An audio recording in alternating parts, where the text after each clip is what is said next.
Howdy friends, welcome to the Drum Cave group page, and today I'm doing some snare drum refurbishment. This is something that's sorely needed. I was getting ready to do some recordings for my lessons and I realized that my snare drums, both of the ones I normally use, sounded awful. So I'm going to go ahead and do a refurbish today. I'll show you my drums. I'm not going to do step-by-step in real time how to change a head. I'm sure you know that by now. But anyhow, this is my first drum, my first snare drum that I'm going to be refurbishing. This is an old Rogers snare drum. Based on my internet research, there's no tags on it, no serial number, no name or anything. It does say Rogers on it here, and it's got the big Rogers tag on this side. But from what I can find out, I think this is a Rogers Super 10 snare drum. It was kind of their, I guess, lower level than their premier snare drum that they sold back in the 70s and 80s. It doesn't get a lot of love on the internet, but I love this snare drum. It's probably because it's the first really good snare drum I ever got. I got it back in the early 80s. The drum I had before that didn't even have a name on it. It came with my cheap starter drum kit. So this is a drum I bought back in the early 80s. I've had it ever since. I've worked with it, I've tweaked it, I've experimented with it so many times that I've got it kind of dialed in.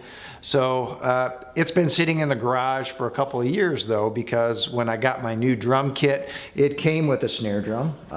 Actually, it came with a stainless steel snare drum. One of the cool things about the Armory kit that I got, and I don't know, they might still do this. When you got it, it came with a stainless steel snare drum, but they gave you an option, like for 4 or 5 other ones, you could trade it in for at no cost. All you had to do was tell them which one you wanted, send them the one that came with your kit, and they'd send you the other one. I already had a stainless steel snare drum, so I wanted to get a wooden snare drum because I just wanted to get some different sounds for it. So this is what they call their Dillinger snare drum. It's a maple snare drum. It's got a beautiful finish, but as you can see, it still has the heads that shipped with it. So this I've had for a couple of years and it's still got the heads that came with it. So yeah, and even though they're Remo heads, which are generally I use, they are old. Who knows how long they were on the drum set before I even got it. So I'm gonna go ahead and replace the heads on that one as well. For this one, I'm doing an upgrade. I've got, well, I'm using my old standby. I'm using a Remo coated ambassador for the batter head, but I'm trying something different for the snare head. I'm trying an Evans head. This is a Snare Side 300. Never used an Evans head for the snare side before, so this is kind of new for me. I usually used a Diplomat, Remo Diplomat snare side head, but this has a big old divot in it. Right here, so I'm going to go, actually this is an ambassador snare, and it's got a big divot in it, and also I'm going to replace these snares. I have no idea how old these snares are, and I've got a new set of snares that I'm going to put on there. It's obviously a wider snare set. I want to get something a little bit more responsive, a little bit more crisp, so I'm going to go ahead and upgrade from this narrow snare set to 30 strand set. So with that, I'm going to go ahead and get started replacing these heads. I'll probably speed up the camera, or maybe I'll just skip out for a little while. Yeah, I don't think you need to watch me unscrewing lugs for the next 5 minutes. So I'm going to go ahead and do that, and then we'll get back once I start getting these heads tuned up and ready to go. Okay, so I've got both of the heads put on the drum, and I've got the lugs finger tight. Now, how I describe finger tight is I loosen them up and turn them on the shaft, not up on the top, just until they start to grab the rim a little bit and stop, so I can't turn them really anymore with my finger. Not really tight. I'm not trying to crank it. So there, it's finger tight all around. You can see it's got plenty of ripples still in the head. I don't know if you can see that with this light, but you can see there's still ripples in the head, so it's very loose. So what we're going to do is we're going to go around and tighten all the lugs, and we want the bottom snare head to be extremely tight. Now you don't want to choke it off so it doesn't make any sound at all, but you want it to be extremely tight. You want it to respond very quickly to any kind of hits so that the snares get a nice crisp rattle. I just wanted to show you, this is the head I took off. I could only see one really clear divot when I had it tightened up, but once I took it off, this thing almost looks like a batter head. It's pretty beat up, so yeah, it was definitely time to replace that snare side head. I don't usually replace them nearly as often as I do the batter head, but you know, keep an eye on it. You know, if you set it down on something and it pokes a hole in it or puts a divot in it, or if it's just starting to lose its color, it's starting to get foggy and kind of filmy looking, it's probably time to go ahead and replace it. And again, this is a new head for me, so we'll see how this turns out. But I'm going to go ahead and I'm just going to go around two at a time and kind of get a feel for where I want the tension.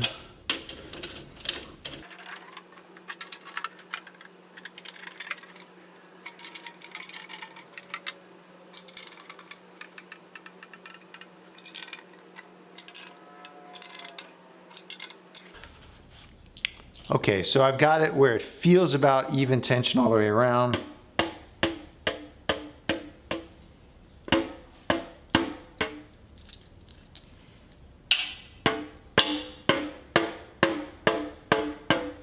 Okay, so we have a pretty tight head. So I'm going to go ahead and leave it there. Now I'm going to go ahead and attach the new snares, which I'm kind of excited to try. Haven't tried a new set of snares on this drum in quite some time. So what we're going to do is make sure that you have your snare wires threaded properly. I have mine coming out of the holes on top instead of going the other way. That way, when it's pulled tight, it will be pulling down on the ends instead of kind of lifting up. So you want to make sure you get it nice and centered on your snare drum. You do not want these touching the bearing edges, so you want to make sure you have it centered as much as possible. Okay, for the snare, we want to make sure we start on the butt end. Get this thing nice and centered. The butt end is the stationary end. It doesn't have the throw off on it. I'm going to go ahead and run these snare wires through the clamp and wrap them around the screw and pull them back around.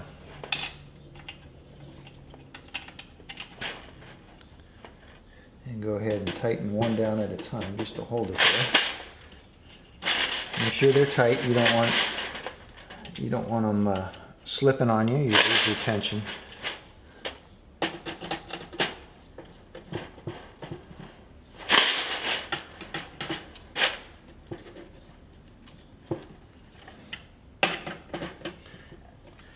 Now what I'm probably going to do is I'm most likely going to replace those screws sometime soon. These old slot head screws are stripped out. I'll probably replace them with a hex screw I can pick up at the hardware store. That way I don't have to worry about those stripping out, at least not nearly as easily. Okay, so now we have the throw off on the other side. Now you want to make sure it's turned in the off position, all right, so your snares will be loose, and you want to turn your knob or your adjuster until it's about halfway through its travel. So what I'm going to do is go all the way down and then pull it back some. That way I kind of can't really tell where halfway is unless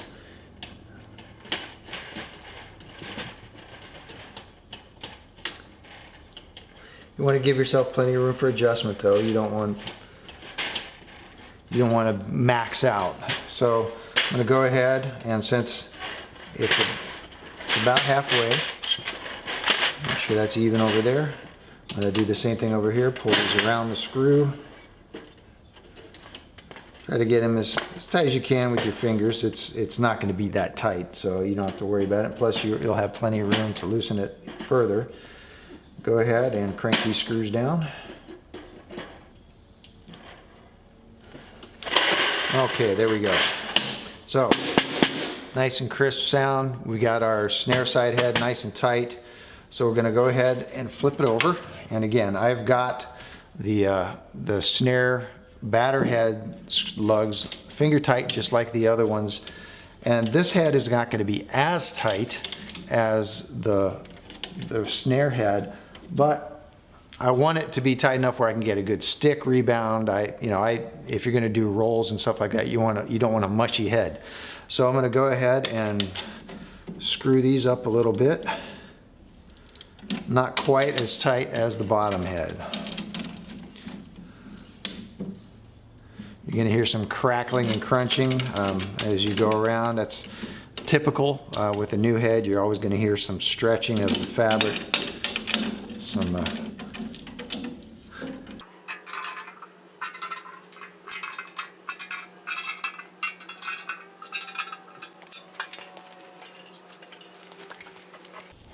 All right, I like to go around and just kind of get an idea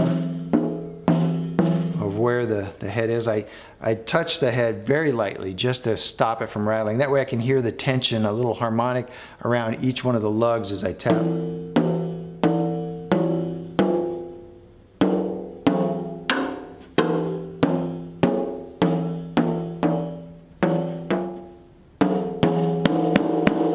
It's a little low for my taste, so I'm going to go ahead and crank them up a little bit more.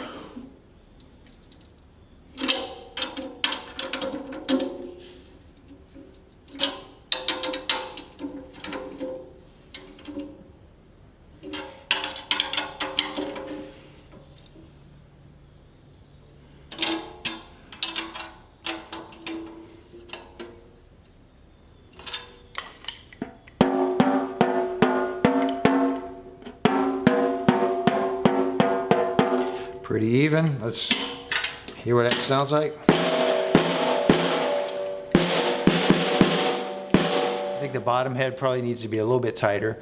I'll go ahead and tweak it and I'll let you hear what it sounds like when I'm all done. Okay, so I've played around with the tuning a little bit. I think I got it tweaked to kind of where I want it, and that's a nice snare sound to me. See, barely tapping it, get a nice crisp snare sound with it. Yeah, again, some people don't like the ring. Mostly that gets swallowed up in the ambience when you're playing, so I don't mind it. You could always throw a moon gel on there or something like that, or a ring. There's lots of ways to get rid of that, that overtone if you don't like it. But I like the way that snare sounds, so I'm going to go ahead and I'm going to start working on this Mapex snare that came with my kit. And again, I don't know that much about the snare other than it's wood. I want to get a different sound out of it than the sound I'm getting. So I'm actually using the same bottom head that I just used on the other one, the Evans 300. But for the top head, for the batter head, I'm using a Remo Power Stroke with the inverted dot and a coated surface. A head I've never used on a snare drum before, but I'm willing to try it out and see what I get. Again, I'm just experimenting here, so let's see how good we can get this drum to sound. Right now, it sounds okay, but I'm not really happy with the sound of it, and I've tweaked it some, so we'll just see if some new skins doesn't help out. So again, I'm going to spare you having to watch me change the lugs and pull the old heads off.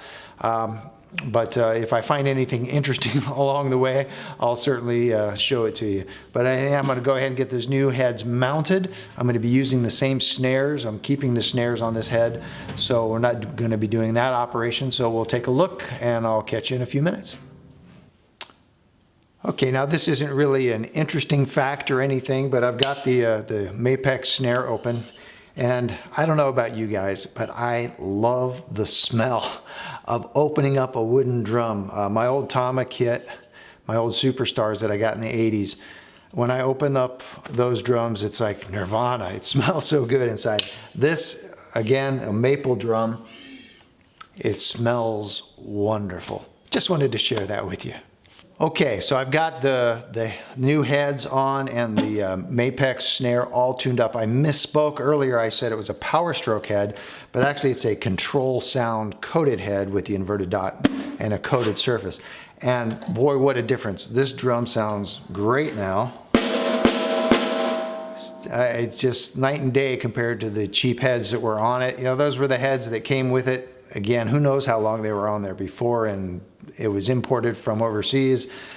Who knows what those were exposed to, plus the fact that they've been on there 2 years since I've owned it, and I could never get this drum to sound to a point where I like the way it sounds. Now with this new combination of heads, I think it sounds great. So I'm really stoked to plug this into my kit. And again, I don't really want to compare the two snare drums because it's not an apples to apples comparison. This one has a different head on the batter side, different snare setup. Plus this is a wooden drum, that one's a stainless steel drum. I'm tuned up, got my snare drums ready to go. So now I can start making my drum cave videos without having to worry about how crappy my snares are. All right, well, thanks for watching. I'll see you guys around. And if you guys have any favorite snare combinations or head combinations or recommendations, and I always love to hear what you have to say, so go ahead and comment below, and I'll talk to you soon.